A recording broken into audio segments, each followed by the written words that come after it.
senior officers in the Air Force were still able to exercise vision, imagination, and leadership. And other factors involved, the Congress had not yet intruded so pervasively into the details of aircraft procurement. If you stop and think about it, unfortunately, none of those conditions exist today, which is why we have such difficulty in getting new weapons into production and into service. The post-World War II lessons learned in the beginning of the Cold War with the then Union of Soviet Socialist Republic demanded a new bomber capable of delivering 10,000-pound bomb load over 8,000 miles. The B-52's original mission was to deliver a nuclear weapon on target from high altitude, escaping the ground threats of the Soviet defenses at that time. This proved viable until the advancement of the surface-to-air missile, which affectionately was called the SAM, surface-to-air missile, and improved radar capabilities, which forced the B-52's mission to change from high-altitude bombing to low-altitude terrain avoidance and terrain masking. So what happened? The B-52 was modified to incorporate a new system called EVS, Electro-Visual Optical Viewing System, Electro-Optical Vision System, with a forward-looking low-light television and forward-looking infrared radar technology, which prevented or allowed the airplanes to fly low-altitude terrain avoidance without the dangers of running into the ground.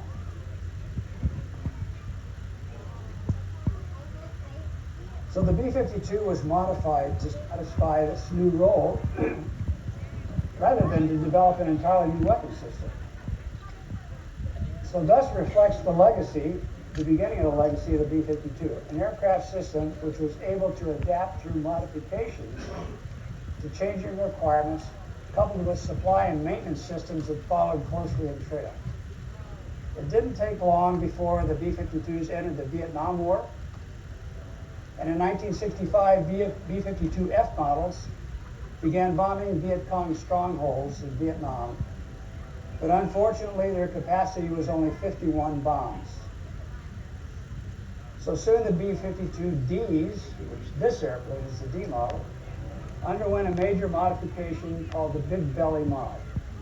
And that was redesigning and restructuring the bomb bay to allow it to carry a capacity of 84 bombs internally in the bomb bay, coupled with 24 bombs on external pylons and an improved electronic countermeasures defensive system. The load capacity was 108 bombs. The B-52, or the Buff, as it was affectionately called, became the iconic war machine of the war in Southeast Asia. So this was an entirely new mission in a new environment, and one that would vindicate the theory of strategic bombing in a savage 11-day campaign in December of 1972 called Linebacker 2. And in that campaign, we lost 15 B-52s that were shot down by SAMs. We lost 33 brave airmen, and 33 more were taken prisoner of war. But once again, we were reminded that instead of building new systems, we modify existing systems to meet new challenges. And so it goes one after another. Later models of the B-52, the G and the H model, would be modified to carry the SRAM, the short-range attack missile, which allowed the B-52 to stand off from conflict, and also the new Alchem air-launched cruise missile. The SRAM missile was mounted on a rotary launcher in the bomb bay, and it was modified, and it could fire a missile every 5 seconds. It was a tremendous advantage. The B-52H model, which is the last one you taxpayers are paying for now, is going through a major modification. It's re-engineering the airplane.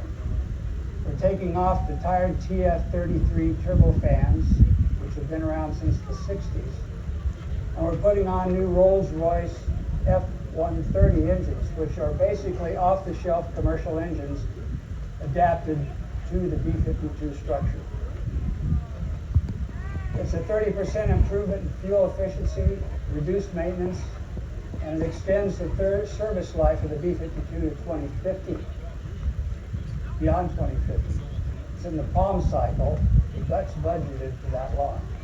So can you see, eventually this airplane could be flying 100 years after it was initially designed.